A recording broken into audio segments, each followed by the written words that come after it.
Very enthusiastic, like I said, has certainly been inspiring everybody in his path. He really challenges the status quo. Certainly in his office with his patients and with his peers.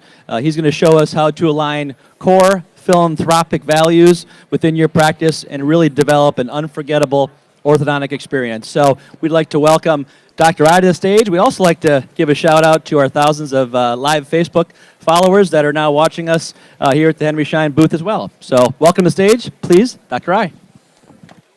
Thanks, buddy. Thanks, everybody. This is the conclusion of the AAO for me. Right from here, I head out. I'm going to have lunch with my brother, my mother, my nephews, and hopping on a plane. So this is the grand finale. We're going to go all out. Who knows what slides are going to be on here? Because if you kick me out, I'm leaving anyway. So let's do this. What's up, Facebook? I feel like Madonna. This is awesome. Hey, Jep. Thanks for coming out. The name of my office is called I Orthodontics. I had all different names for my offices, and as my ADD kicked in and we grew to 5 locations in Colorado and now 1 in San Diego, we had to come up with a universal brand, so we went with I Orthodontics. I am Dr. I. My last name is Idiculla, so that's why we went with I Orthodontics. That is my email address, and that is my personal cell phone number. Every patient in my office gets my personal cell phone number. My voicemail says, hey, you reached Dr. I.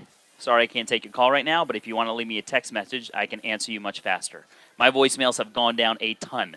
So all of you that hate to have voicemails, I would suggest you change your voicemail message because I prefer texting because that is how I am nowadays, and that is definitely how the new generation of consumer is. So I would recommend changing that. Your life will be infinitely better the less voicemails you check.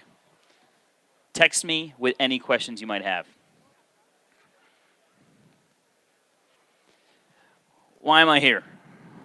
I'm not here to talk about what I do. I'm not here to talk about what we do better. I'm not here to talk about how big my practice is, how small my practice is, how many starts we do, how many clinical working days, how little appointments we do. I'm here to help everybody and help every orthodontist. This conference is about orthodontists helping orthodontists. The sky is not falling. Smile Direct Club will not ruin our profession or other things. Here's the deal. We got to help each other because we got each other, and we're in this together, and we're a tribe.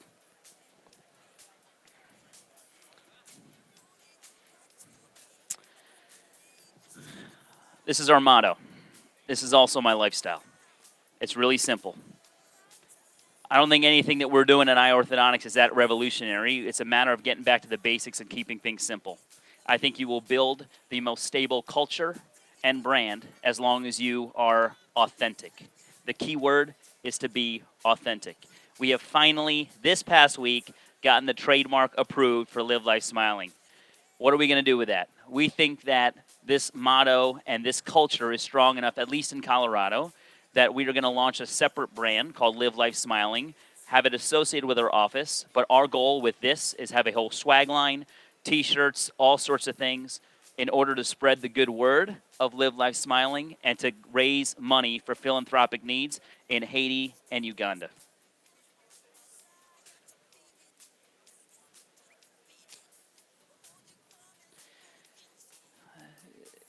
Orthodontics is a little bit of a screwed up profession. We come to these meetings, we look at, oh, we can buy this. How many starts did you do? What did you do? Measurables. Here's the juxta of my message is we have to get back to seeing things the way they are. Every one of you has that friend that goes through a day and they can list, hey, how was your day? And they list all the negative things that happened to them. And that's all they remember, and that's the filter. All that stays is negative things. In my world, what I strive to do, and none of us are perfect, there is a bunch of stuff that happens all day long to me. Some good, some bad. But I choose to try my best to filter out anything that is negative. We got to get back to perception. One of my friends came up to me and said, how come no one's smiling at this convention? It's very interesting. Walk around. If you want to have fun, walk around, and when people are walking by you or not by you and you don't even know who they are, just say hello and smile and watch how scared they get. We are in the business of smiles and happiness. What is wrong in here? We have to change this, and it starts one person at a time. I'm not trying to be hokey, but the smile doctors, the smile experts, and we're walking around, Something's wrong.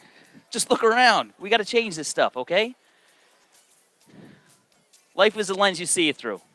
This shot was taken in Denver about 3 weeks ago. In Denver. There aren't ski slopes in Denver. But this young gentleman, this is Dr. Jeff Kozlowski, his son reminded me in a simple act as they're on the way to go skiing, and he puts these ski goggles on a patio when we're having sandwiches. If I did that, people would think something was wrong with me and I'm abusing the legal drugs in Colorado. This guy's just living and loving. He got new ski goggles, and he wanted to kick it on a patio. We have got to get back to being kids. This is me. If anyone did a caricature of me, I don't want it to be like, this kid will never die. I will not allow this child to die as I grow up and become a grumpy orthodontist and worry about numbers and overhead and conversion rate. Everybody, I think the happier you are, life will be really, really good. It comes down to happiness. It comes down to happiness. We look at all these things, all these metrics. We get invited to lecture to elementary students on the digestive system. And we're sitting there, and we're going to talk about anatomy and molars and enamel and dentin. No, What I talk about is how bugs in your mouth will poop on your teeth. Literally. You got to know your client. Your client are kids. Get on their level. I am so much of a kid, it is uncomfortable for me to stand on a stage looking down on people. If it was up to me, I'd be hanging out in the crowd. But I get in trouble when I walk too much when I speak. You got to act like a kid.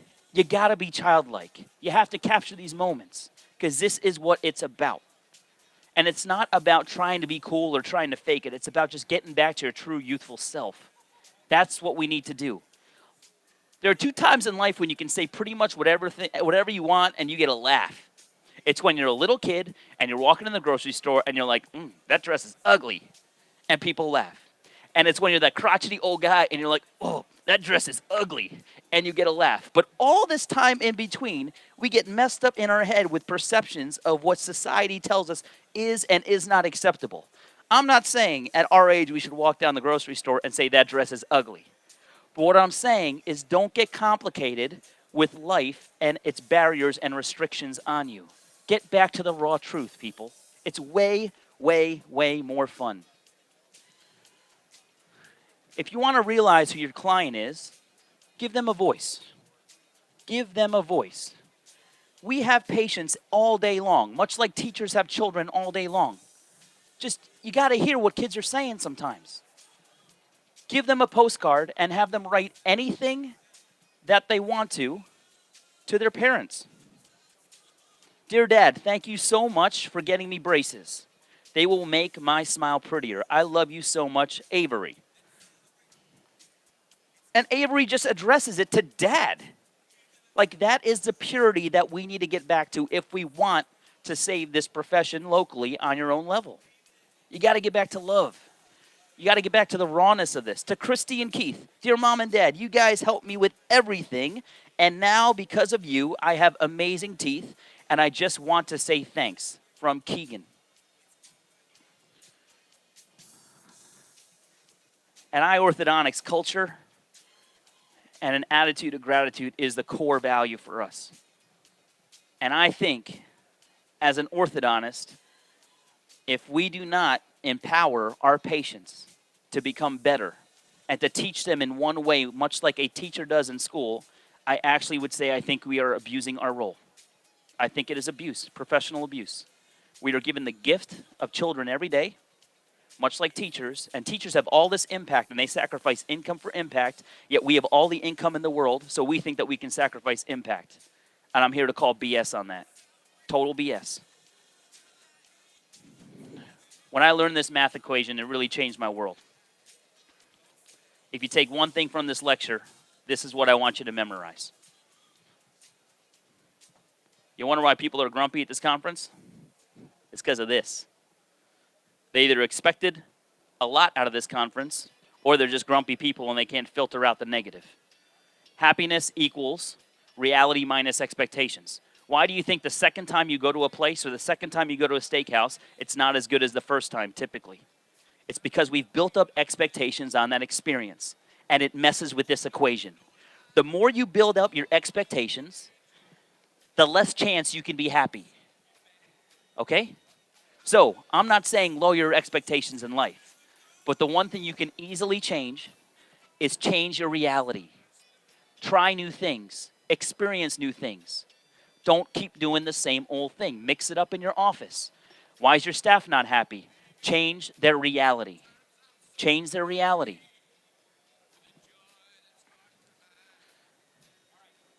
Busy water has no reflection. I think one of the things we fail to do is we get so busy and we're running around in life, jumping here, there, this, looking at numbers, staying late, doing clin checks, doing this, doing that, getting the brackets, all that stuff, that we forget to calm down and look at our lives. This past 6 months, I've looked at my life more than I ever have before, seeing a therapist 1 to 3 times a week. And I can honestly tell you, I do not know when life was better than it is right now. I can honestly tell you, life is the best it's ever been. And it's literally just because I am trying to become the best Anil that there is and become better every day. And there's a lot of work to do. And I'll tell you right now, and it's what I'm starting to say in every lecture, if any of you feel alone or you feel like you need to talk to somebody, you come see me right after this, because you are not alone. You are not alone at all. People are buying stuff. Oh, I got to get this 3D printer. I got to get this cone beam. People, it ain't stuff. It ain't stuff. You're wondering why you're not sticking out in your profession. You got to be unique, but you got to be authentic. Okay? There's a lot of arrows for sale over here, but there's only one Indian. Literally, there might only be one Indian. Oh, 2 Indians. Neil Videcho, what's up, buddy? But it's not the arrow, it's the Indian. I'll tell you right now.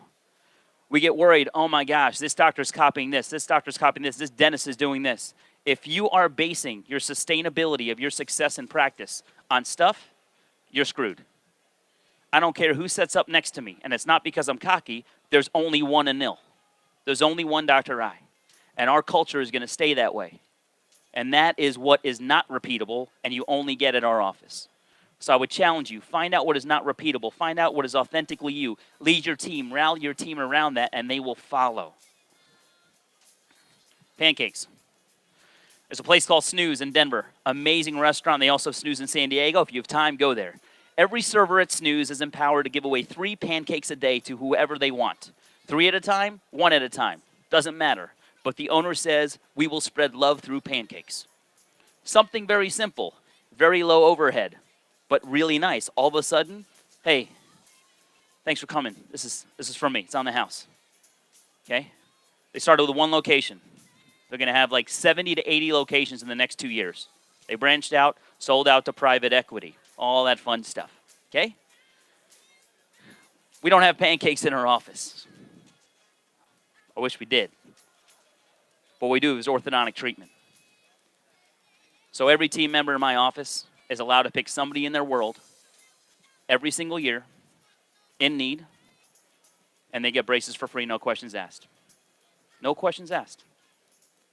If you're worried about your overhead, about that stuff, here's what I challenge you to do, and I am at a supplier's booth. If you're worried about your overhead, well, braces are so expensive. Here's the deal. Sometimes you just got to be a kid and ask. And I would say, Mr. Henry Schein, I have 12 team members, and I want to donate treatment to 12 needy people that my team can decide on. Would you be willing to donate 12 cases as a loyal customer? And if they say no, you have them meet me after the booth, and we'll chat. Okay? We got to get back to love. We got to get back to love. There's only so many orthodontists that are able to straighten teeth and impact lives, yet we have metrics on how many patients we can treat for free. I'm going to call BS on that. I'm going to call BS. We can do it better. We can get a better experience. We can do it safer. Okay? I think you should start giving out pancakes starting Monday or Tuesday or Wednesday whenever you're back in your office. It's as simple as pancakes. The day after I announced it, I got this postcard on my perch. Every team member in my office has to send out 2 postcards a day to anybody. It doesn't have to be a patient. It doesn't have to be a pending mother. Anybody in their world. because we will fire from the heart. We will not fire from the hip. We will fire from here every single day at iOrtho, and we will try. And we fail sometimes. Don't get me wrong. We got a slow month. Dr. I shows up a little grumpy. But my team, and if your culture's strong enough, they will recenter you amongst love. Dr. I, career-wise, this has been the most exciting and challenging year of my life, and I'm excited for what is to come. Thanks for giving me the gift of giving. I'm super excited to bless someone and help change a life. I appreciate you, Rachel. It ain't an hourly rate that's keeping my team at my office. I hope not. I hope not. I tell my team when I hire you, everyone's replaceable, but I don't want to replace you. I am replaceable, but I don't want to replace myself. That's the reality. But one thing that's not replaceable is culture. And no one's